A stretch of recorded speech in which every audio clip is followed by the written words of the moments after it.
Got him! Perfect. Got him!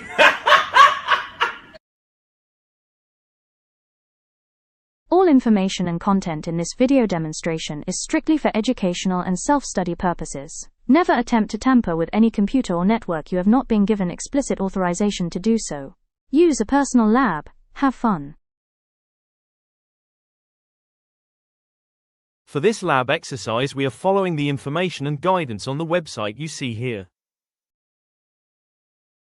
We will need to be able to create computer objects in the target domain.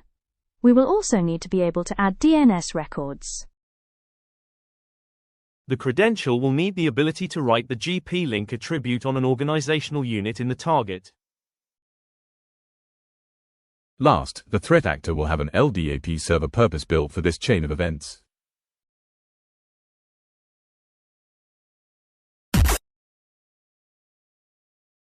First, the attacker's script will use a credential to modify the value of the gplink attribute. The original value is discovered. The value is modified to add the additional LDAP path to the group policy container in bad cake. Next, when the Tiny11 workstation updates group policy, the gplink attribute is read and the LDAP connection is made from Tiny11 to bad cake.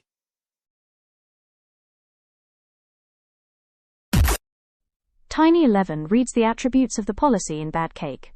The gpc file system path then directs the computer directly to the attacker. This is with server message block. From there, the Tiny11 computer will connect directly to the attacker's machine. The files in the group policy container are read. The scheduled task with the command payload is downloaded. Tiny11 executes the scheduled task with the attacker's configured commands. Finally, the configured command will be executed by the computer's system context. Okay, let's see what that looks like in the lab. We'll start with setting up the required objects in the target domain. Each of those commands are listed here, and we will go through each one. The first command will create a computer object called bad cake. The object will have the SPN attribute required for LDAP.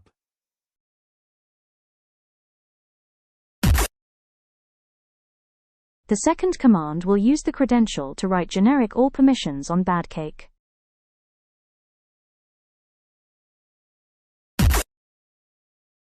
The third command will set the service principal attribute on bad cake.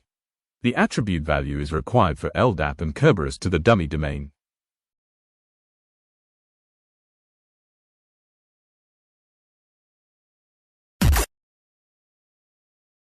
This command will query bad cake for a couple attributes: the SAM account name, SPN attribute, and timestamp.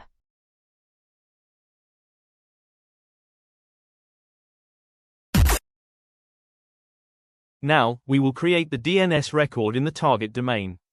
The name of the record is bad cake. This record will resolve to the attacker controller LDAP server.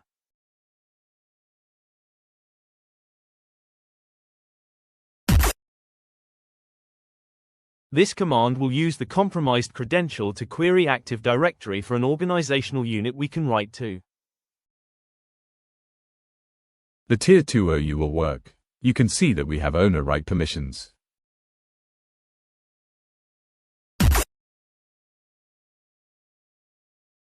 This command will query the attacker controller LDAP server for the machine account password.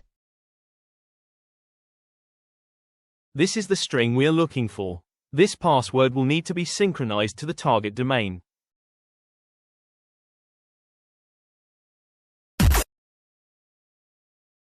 This command takes the password from the attacker-controlled server and sets the same on the object created earlier.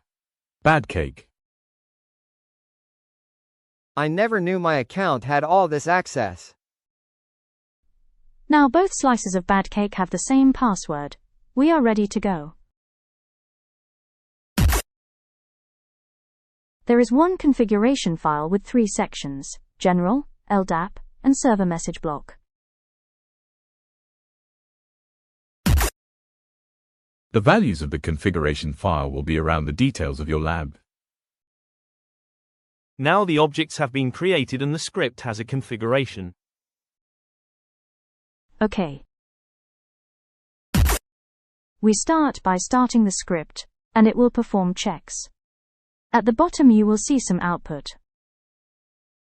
Now the computers under scope of the OU will refresh group policy. Whether by schedule or forced, when the group policy is refreshed the chain will occur.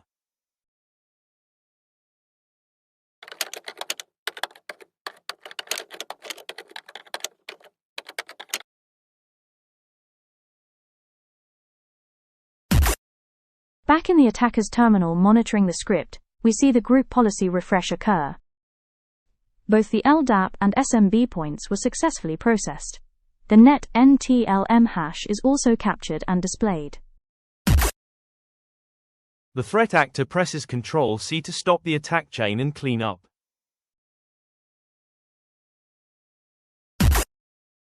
Alright, let's take a look at the affected computer. This host was in the Tier 2 OU. The output file.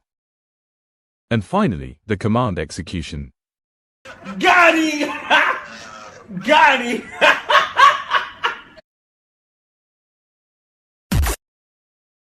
Monitor for unexpected changes of the gplink attribute.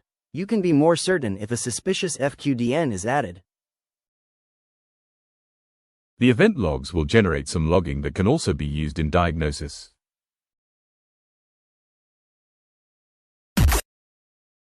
You can take a harder stance by using explicit deny permissions.